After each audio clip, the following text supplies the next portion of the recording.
علی بھی اگلا سوال ہے، ہم نے بچپن سے ایک بات سن رکھی ہے جس کی تصدیق یا تردید علی بھائی سے مطلوب ہے۔ وہ حیران کن بات یہ ہے کہ بہت سے مسلمانوں کا یہ دعویٰ ہے کہ ایک مرتبہ ہمارے پیارے نبی صلی اللہ صلی علیہ اللہ وآلہ علیہ وسلم کا وآلہ مبارک وسلم۔ پسینہ زمین پر گر گیا تو اللہ تعالیٰ نے اس کے اعزاز میں وہاں سے گلاب کا پھول اگایا۔ چنانچہ ہم جو گلاب کے پھول کی خوشبو سونگھتے ہیں، دراصل یہ خوشبو نبی صلی اللہ علیہ وآلہ صلی وسلم کے اللہ علیہ پسینے وآلہ کی وسلم۔ خوشبو ہے جو اللہ تعالیٰ نے قیامت تک کے لیے گلاب کے پھول کی شکل میں باقی رکھی ہے۔ کیا یہ بات صحیح ہے؟ یہ کہانی ہے جی، اور صراحتاً میں سمجھتا ہوں کہ نبی الاسلام کی گستاخی ہے، کیونکہ آپ کے مبارک پسینے کی خوشبو گلاب سے بہت بہتر ہے۔ ٹھیک ہے، یہ تو پہلی اصولی بات ہے۔ یہ قوالیوں میں، نعتوں میں، جھوٹے واقعات کے اندر اس طرح کی نہ باتیں، یہ تو آپ کہہ رہے ہیں پسینے کی۔ بعض لوگوں سے میں نے یہ بھی سنا ہے کہ جی وہ غزوہ احد کے موقع پر جو خون مبارک گرا تھا، ایک قطرہ زمین پہ گر گیا تھا، وہاں سے گلاب نکلا ہے۔ سر، گلاب کو اگر آپ سائنٹیفکلی انالائز کریں گے تو نبی الاسلام کی پیدائش سے پہلے دنیا میں گلاب ایگزسٹ کرتا ہے۔ یہ گلاب بعد میں نہیں آیا، جس طرح کیلے کے بارے میں نے بتایا ویسے کرنے کے لیے نہیں آیا، وہ پہلے سے ایگزسٹ کرتا ہے۔ وہ قرآن پاک میں کیلے کا ذکر موجود ہے۔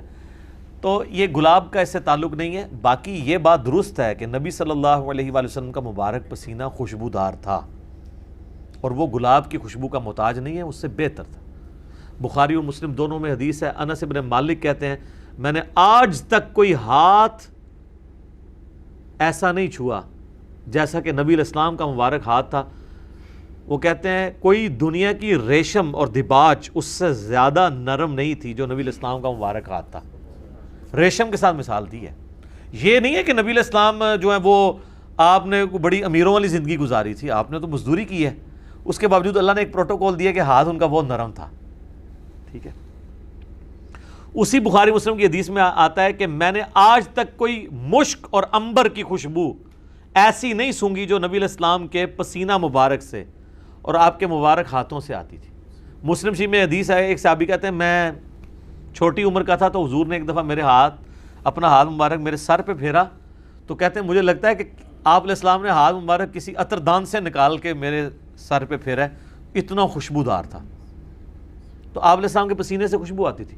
بخاری مسلم دونوں میں حدیث ہے کہ ام سلیم کہتی ہیں کہ نبی الاسلام ایک دفعہ سوئے ہوئے تھے تو آپ کو سوتی ہوئی حالت میں بہت پسینہ آتا تھا، تو ایک کھلے برتن کے وہ لے کے آئیں، ایک کھلا برتن، اور نبی الاسلام کے مبارک پسینے کو انہوں نے جمع کیا۔ حضور کی آنکھ کھل گئی، آپ فرمایا یہ کیا؟ ان کا جی اس طرح آپ کا پسینہ انتہائی خوشبودار ہے، ہم اس کو خوشبو کے طور پہ اپنی خوشبو میں ملا کے استعمال کرتے ہیں، اپنی خوشبو میں بھی خوشبو کرنے کے لیے۔ ٹھیک ہے، اور مسلم شریف کی ایک حدیث میں ہے کہ ایک عورت آئی کہ میری بچی کی شادی ہے تو میں آپ کا پسینہ لینے کے لیے آئی ہوں، ٹھیک ہے، خوشبو کے طور پہ۔ اچھا، وہ بخاری مسلم کی اس حدیث میں ام سلیم نے جب یہ جواب دیا تو حضور نے فرمایا تم نے اچھا کام کیا، یعنی آپ نے اس کی تعریف کی، پسینہ مبارک آپ کی تو ہر چیز ہی جناب کمال ہے، تو کس کس بات کا ذکر کیا جائے، میں گھنٹوں اس پہ فی الودی کئی احادیث بیان کر سکتا ہوں آپ کے تبرکات کے اوپر۔ صحیح مسلم میں حدیث ہے نبی علیہ السلام فجر کے بعد سخت سردیوں میں بھی جب نکلتے تو مدینے کے لوگوں نے اپنے غلام باہر کھڑے کیے ہوتے برتن اٹھا کے، آپ علیہ السلام ایک ایک برتن میں اپنا ہاتھ ڈالتے جاتے تھے برکت کے لیے۔ بخاری مسلم میں کتنی حدیثیں ہیں کہ نبی علیہ السلام وضو کر کے جب فارغ ہوتے تھے تو صحابہ کرام آپ کے وضو کا پانی اپنے چہرے پہ ملتے تھے، وہ ایک تشت میں آپ کو وضو کروایا جاتا تھا نا ایک برتن کے اندر، تو اس سے، اور جس کو نہیں ملتا تھا وہ دوسرے سے لے کے مال لیتا تھا برکت کے لیے، ظاہر ہے وہ تو برکت ہی ہے۔ یہ تو چھوڑ دیں، تھوک مبارک کی کیا برکت ہے۔ بخاری مسلم دونوں میں حضرت علی کو اشوب چشم تھا غزوہ خیبر کے موقع پر، حضور نے جب بلایا ہے تو ان کی تو آنکھیں بھی نہیں کھل رہی تھی، تو آپ نے مبارک لعاب لگایا تو شفا ہوگی۔ اشوب چشم ایک وائرل ڈیزیز ہے سر، میں اس کو بھگت رہا ہوں، 2016 میں ہوئی تھی، آج 2020 ہو گئے، میری آنکھیں دوبارہ ریکور نہیں اس طرح ہو سکی، تو ایک لمحے میں جناب اشوب چشم ختم ہو جائے، کیا ہی بات ہے۔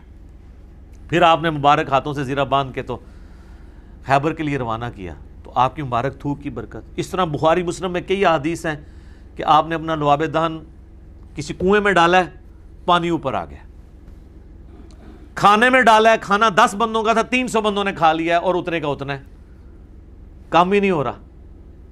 تھوک مبارک کی برکت، ہاتھ مبارک کی برکت۔ بخاری مسلم میں آتا ہے کہ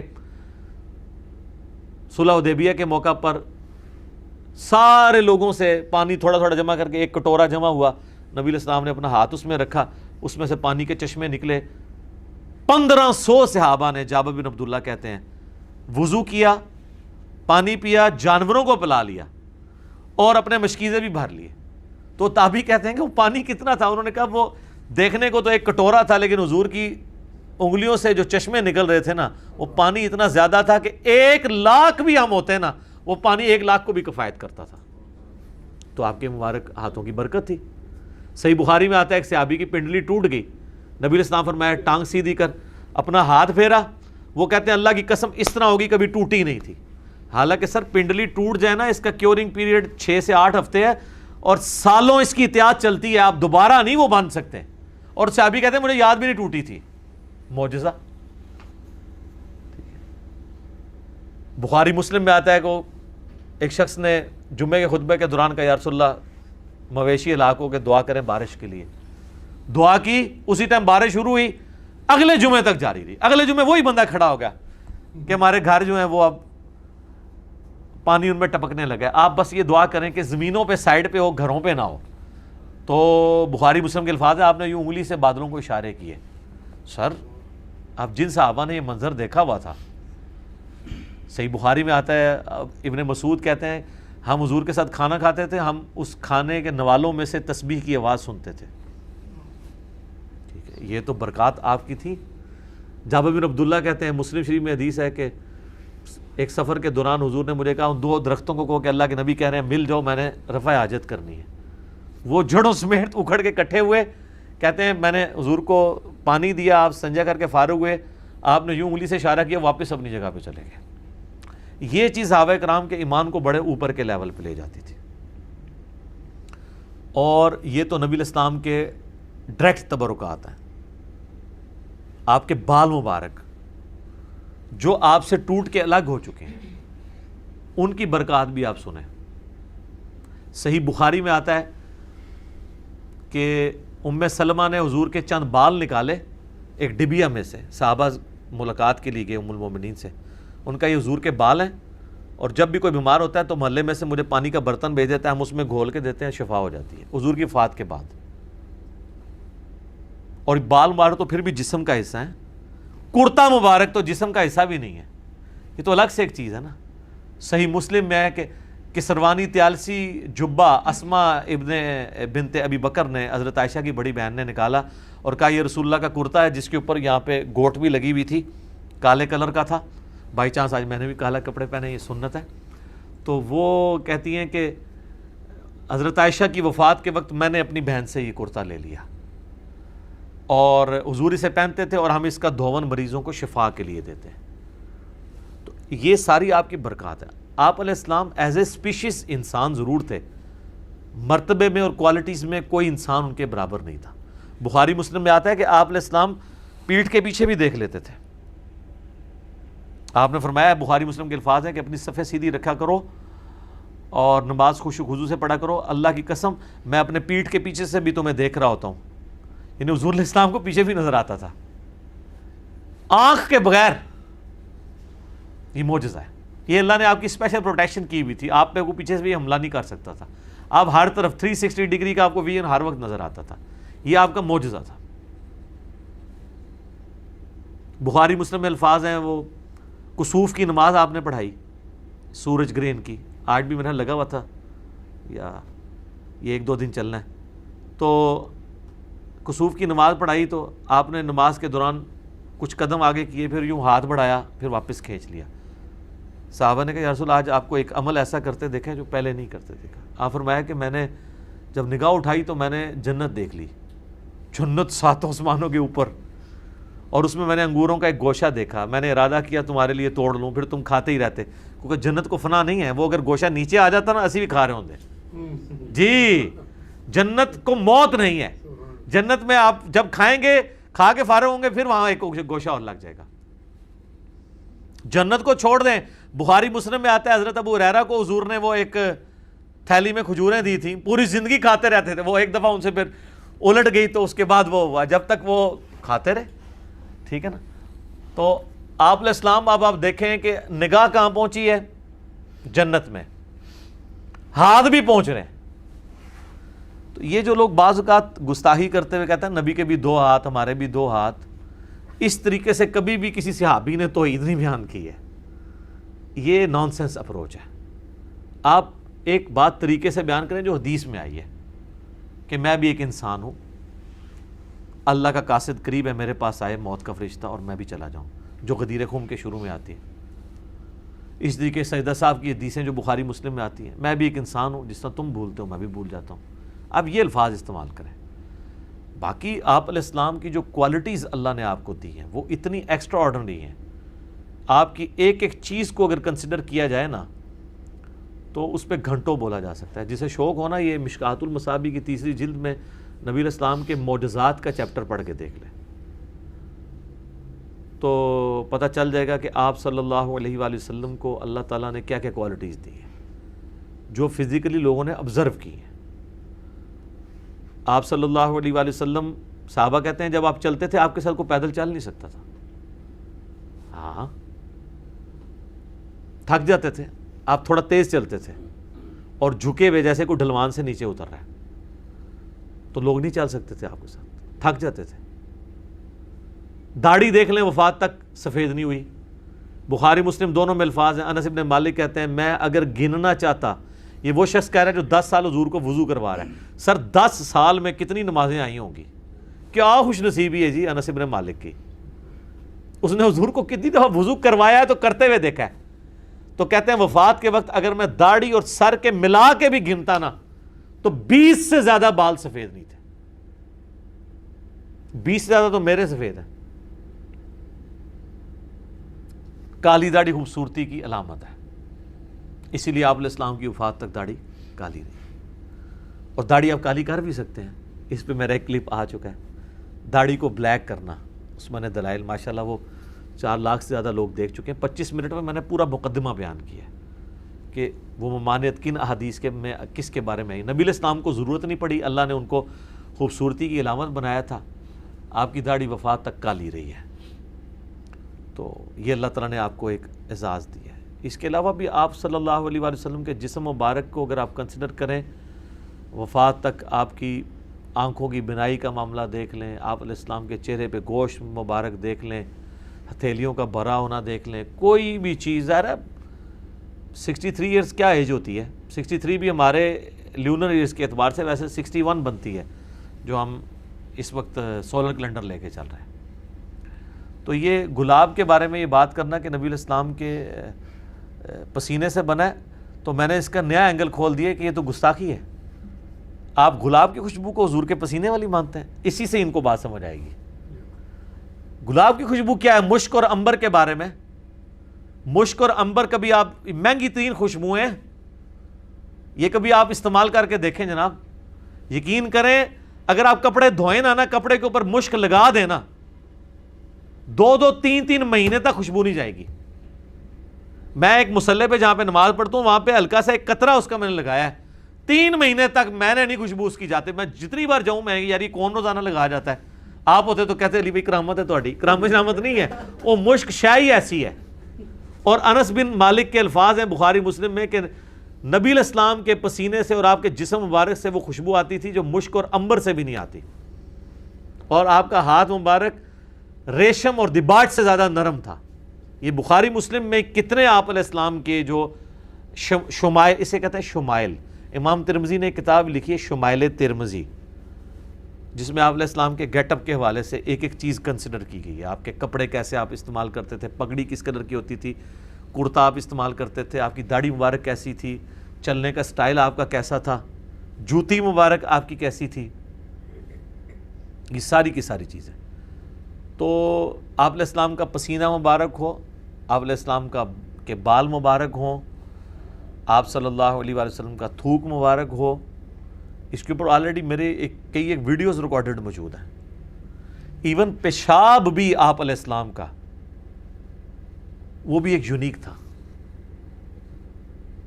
سنن نبی داؤد میں ایک حدیث موجود ہے, نبی علیہ السلام کی عادت تھی کہ آپ نے ایک لکڑی کا پیالہ رکھا ہوا تھا, سردیوں میں پیشاب کرنے کے لیے اٹھ کے باہر نہ جانا پڑے تو آپ اس میں پیشاب کرتے تھے. پیالہ یعنی بڑے سائز کا, وہ آپ کے بستر کے نیچے پڑا ہوتا تھا. ایک دفعہ آپ نے اس نے پیشاب کر دیا تو آپ کی لونڈی تھی ایک, ان کو نہیں پتا تھا اس بات کا, تو وہ پیشاب انہوں نے پی لیا. ابو داؤد میں صرف اتنے الفاظ ہیں کہ آپ پیشاب کے لیے پیالہ ہوتا تھا جو آپ کی چرپائی کے نیچے ہوتا تھا. یہ حدیث اسی 100% سند کے ساتھ المعجم الکبیر طبرانی کے اندر آئی ہے, مجموع الزوائد میں امام حیثمی نے لیا ہے اور کئی کتابوں میں, اس کے آگے الفاظ ہیں. لہٰذا اس حدیث کی سند کو البانی, شیخ زبیر لیزئی, شیخ شعیب ارنوت, سب کے سب لوگ ان کے نزدیک یہ جائز ہے. اس میں آتا ہے کہ وہ پی لیا, تو آپ نے کہا کہ یہاں پیالہ تھا, تو اس نے کہا کہ یا رسول اللہ میں نے تو وہ غلطی سے پی لیا ہے, مجھے تو نہیں پتا تھا. اس کا مطلب ہے پیشاب میں بدبو نہیں تھی. پیشاب جناب آپ زمین میں کریں تو کتنی دیر تک اس سے بدبو نہیں جاتی. اللہ کے لیے مسئلہ نہیں ہے, آپ کے ساتھ بھی سب کچھ ہوگا. بخاری مسلم میں آتا ہے کہ جنت میں خوشبودار ڈکار آئے گی کھانا ہضم, تو آپ کیا کہیں گے یار یہ مجھے اتنی بڑی عظمت مل جائے گی. تو یہی عظمت اگر دنیا میں اللہ کسی کو دینا چاہے تو نہیں دے سکتا. نبی الاسلام کو اللہ نے کئی ایک پروٹوکول دیے تھے, اس کو پیتے ہوئے یہ فیل بھی نہیں ہوا کہ میں پیشاب پی گئی ہوں. تو نبی الاسلام نے اس کے جواب میں فرمایا تم نے اپنے اور دوزخ کے درمیان ایک مضبوط آڑ قائم کر لی ہے, کیونکہ میرا پیشاب تمہارے جسم میں چلا گیا. تو یہ ایک پروٹوکول ہے, لیکن یہ ایک فضیلت ایک ہی بندے کے لیے. اس حدیث سے جس طرح ہمارے بریلوی علماء بیٹھ کے لوگوں کو ترغیب دلا رہے ہوتے ہیں پیشاب پینے کی اور پلا اپنا رہے ہوتے ہیں, ہاں ان کا یہ مجھے بتائیں, چلے پیشاب والی تو میں کو ویڈیو نہیں آپ کو دکھا سکتا, لیکن پسینے والی ویڈیو تو آپ نے دھرنوں میں نہیں دیکھی 2014 کے قادری صاحب کے دھرنوں میں, وہ انہوں نے اپنا پسینہ پونچھ کے آپ کو ٹیشو پیپر نہیں دیے, تھوک والے بھی ہے. پھر مدنی چینل کے اوپر آپ نے نہیں دیکھا کہ وہ منہ سے بوٹیاں چبا کے بوٹیاں دے رہے ہیں, منہ سے نکال کے ہڈیاں, اور یہ وہ لوگ لے رہے ہیں جو کہ ماں باپ کا جھوٹا کھاتے ہوئے بھی شرم محسوس کرتے ہیں. ان کا لیول یہ ہے, ٹھیک ہے. محبت کرنی ہے ماں باپ بیوی کے ساتھ کریں. بخاری مسلم میں حدیث ہے, حضرت عائشہ کہتی ہے میں حیض کی حالت میں بھی پانی پیتی تھی نا, تو جس جگہ میں پیالے کو منہ لگاتی تھی نا, تو آدھا پیالہ حضور کو دیتے تھے, حضور اسی جگہ منہ لگا کے پیتے تھے.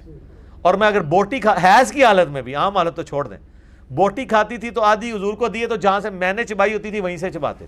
محبت کا اظہار, جن کے ساتھ محبت کا اظہار کرنا ہے ان کے ساتھ کتے بنے ہوئے ہوتے ہیں, بیوی بچوں اور ماں باپ کے ساتھ, اور جن کے ساتھ وہی والا سلوک کرنا چاہیے وہ اس لیے کہ وہ ان کو اپنے کتے سمجھ رہے ہوتے ہیں نا. یہ اپنے ناموں کے ساتھ لکھتے ہیں, میں سگے فلاؤں, میں سگے فلاؤں, میں سگے فلاؤں, ان کے یہ جناب یہ کر رہے ہوتے ہیں. میرا خیال شاید ان کی ہڈیاں کھاتے ہیں, اس لیے کہتے ہیں ہم ان کے وہ ہیں, ان کی بچی ہوئی ہڈیاں کھا رہے ہوتے ہیں نا. تو یہ سارے پروٹوکول انہوں نے ان کو دیے ہوئے ہیں. مجھے کوئی ضعیف روایت دکھائے کہ حضرت ابوبکر نے اپنا پسینہ یا پیشاب کبھی کسی کو یا خون دیا ہو کہ یہ لو تبارک رکھ لو. نبی الاسلام کا پروٹوکول تھا پسینہ مبارک کا. پیشاب والی بھی ایک حدیث ملتی ہے, آپ نے کبھی صحابہ کو ترغیب نہیں دلائی. خون کی بھی ملتی ہے سنن کبریٰ البیہقی کے اندر. گوشت کی صحت میں اختلاف ہے, لیکن بڑے بڑے محدثین اسے صحیح بھی سمجھتے ہیں. ہمیں کوئی آر نہیں ہے اس کو بیان کرنے میں کہ عبداللہ ابن زبیر رضی اللہ تعالی عنہما کو نبی علیہ السلام نے ایک دفعہ وہ کپنگ کروائی, پچھنے لگوائے. وہ 56 نمبر پوائنٹ ہے نا, یہ دو شانوں کے درمیان. ایک دفعہ میں نے بھی سنت پوری کی ہے کروا کے. وہ تو وہ خون پیالے میں نکلا, تو عبداللہ ابن زبیر کو آپ نے فرمایا کہ اس کو نہ کسی محفوظ جگہ جا کے دفن کر دو. وہ گئے, بڑا انہوں نے کہا میں کہاں, پھر ان کے دماغ میں کسی بات آئی میں پی کیوں نہ لوں. نبی علیہ السلام کا خون مبارک وہ پی گئے. تو حضور نے بعد میں پوچھا کہ ان کا یا رسول اللہ میں نے تو وہ پی لیا ہے. تو آپ نے فرمایا کہ تجھ پہ پھر اب جہنم کی آگ حرام ہو گئی ہے. ٹھیک ہے, یہ ایک واقعہ ہے. اس کے بعد یہ نہیں ہوا کہ حضور پچھنے لگواتے تھے اور صحابہ وہاں کھڑے ہوتے تھے خون لینے کے لیے, نہیں. یہ کسی ایک کو فضیلت کسی طریقے سے ملنی تھی, مل گئی. ہاں جو واقعات ہیں نا جو تواتر سے ڈزنز آف ٹائم رپورٹ ہوئے ہیں, وہ ہے پسینہ مبارک کی حدیثیں,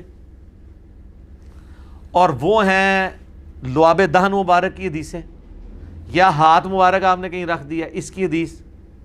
یہ پیشاب اور خون والی میں اس لیے بیان کر رہا ہوں, یہ میری ایمانداری تھی کہ میں ان روایتوں کو بیان کرتا, کیونکہ بریلوی کہیں گے یہ بیان نہیں کرتے. اور اس میں سے جو بریلویوں نے رزلٹ نکالا ہوا ہے نا, اور وہ انہوں نے تو پتہ نہیں اور بھی کیا کچھ بیچ میں بنایا ہوا ہے, خود سے بھی جعلی روایتیں بیان کر کے یہ دو ہی روایتیں ہیں جو میں نے بیان کر دی ہیں، اور یہ دو ایک واقعات ہیں، اس سے پوری نیریٹو یا ڈاکٹرن نہیں کھڑی ہوتی، اس سے صرف نبی علیہ السلام کی فضیلت ثابت ہوتی ہے، آپ کے خون مبارک کی اور پیشاب مبارک کی، لیکن اس سے یہ نہیں کہ آپ نے کبھی ترغیب دلائی ہو۔ دیکھیں، نہ اس لونڈی کو آپ نے پیشاب پینے کا کہا اور نہ ابن زبیر کو خون پینے کا کہا، لیکن دوسری طرف آپ علیہ السلام اپنا تھوک مبارک خود کھانے میں ڈالتے تھے برکت کے لیے، ہاتھ مبارک خود ڈال دیتے تھے برکت کے لیے، اور بخاری مسلم میں درجنوں حدیثیں ہیں کہ وضو کا پانی ایون بلغم بھی گرتا تھا تو صحابہ وہ لیتے تھے۔ صلح حدیبیہ کے موقع پر جو عروہ ابن مسعود نے وہ دیکھا تھا، کنکھیوں سے یوں دیکھتا تھا، اس نے آ کے کافروں کو کہا، بخاری کے الفاظ ہے، میں بڑے بڑے بادشاہوں کے دربار میں گیا ہوں، ہائے ہائے ہائے، میں کیسر و کسریٰ کے پاس گیا، میں نے کبھی کسی کے ماننے والوں کو اتنی تعظیم کرتے ہوئے نہیں دیکھا اپنے سردار کی جو رسول اللہ کے اصحاب کرتے ہیں۔